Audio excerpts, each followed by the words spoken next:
The year was 1978. The sun dipped below the horizon, casting long shadows across the Australian landscape. It was October 21st, a Saturday. A cool breeze swept over the airfield at Moorabbin Airport, ruffling my hair. I was preparing for a routine training flight to King Island, a familiar route I'd flown many times before. Frederick, a part-time pilot with dreams of joining the Royal Australian Air Force, exuded an air of quiet confidence.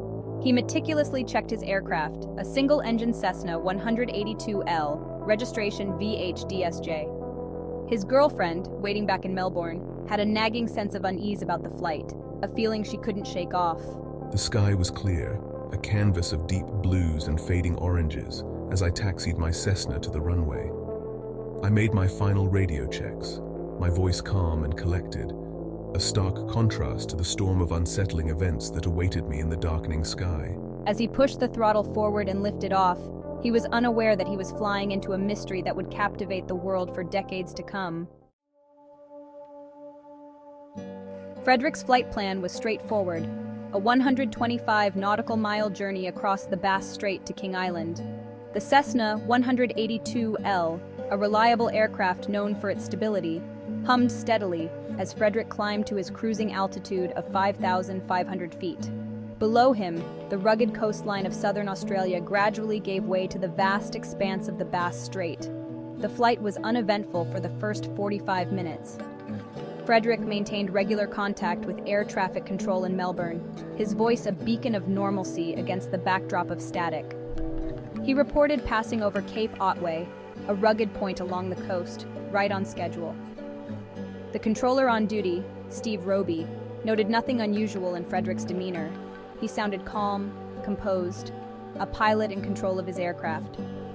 The sun had vanished completely now, and the sky was a deep, inky black, dotted with a million twinkling stars.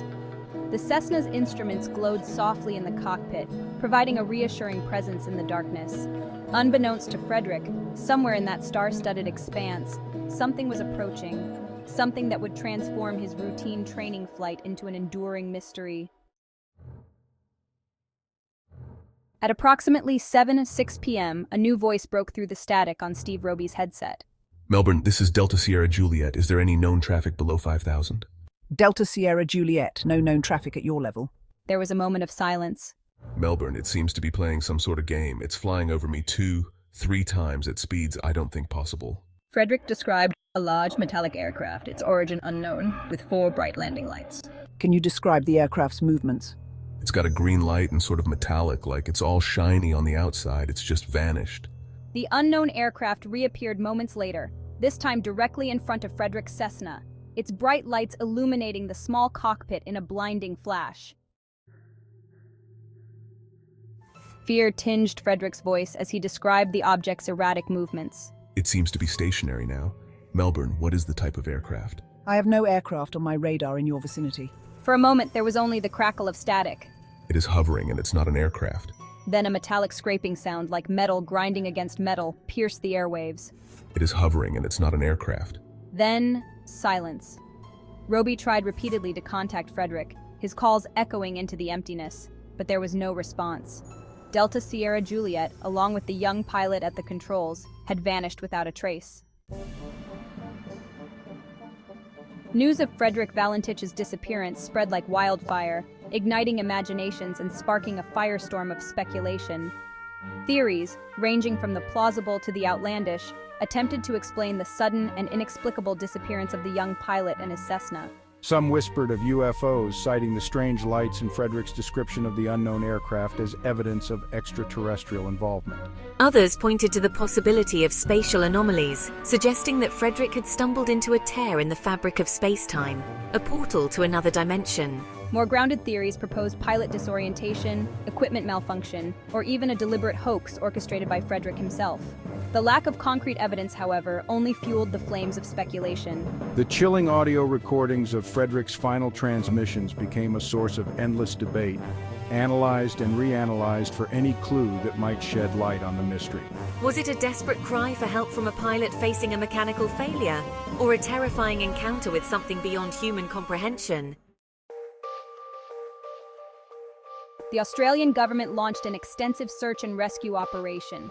scouring the vast expanse of the Bass Strait for any sign of Frederick or his aircraft. Ships and planes combed the area where Delta Sierra Juliet was last detected, their crews hoping against hope for a glimpse of wreckage, a life raft, anything that would lead them to the missing pilot. Divers plunged into the cold, dark depths of the Bass Strait, their underwater lamps cutting through the murky water, searching for any trace of the downed Cessna. Despite their efforts, the search yielded no results. Days turned into weeks, and the initial hope of finding Frederick alive began to dwindle.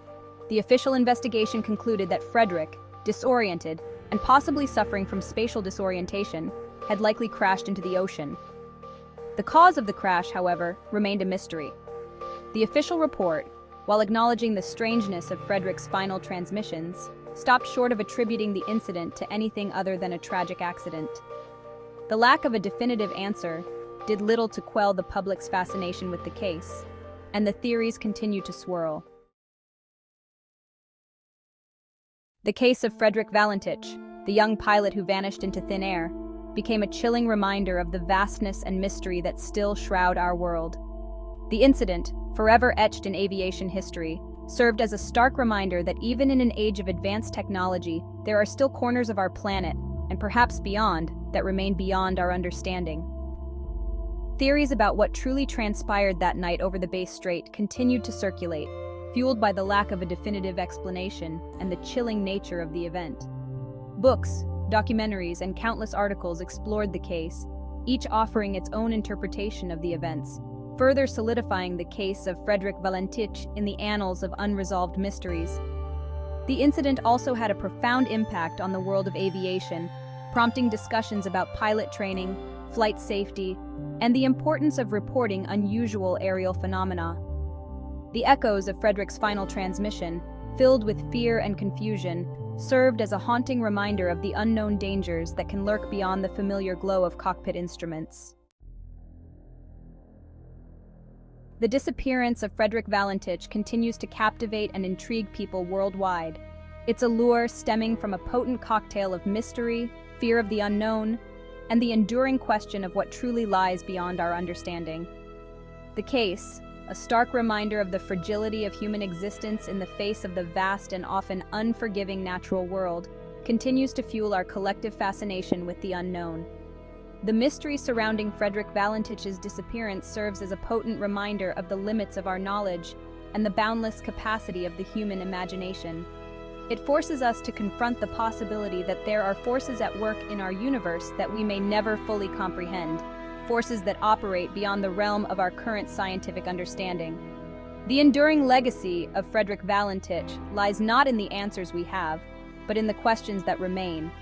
It is a story that continues to be passed down through generations, a chilling tale whispered around campfires, a reminder that some mysteries are destined to remain unsolved, their enigmas forever etched in the fabric of our collective consciousness.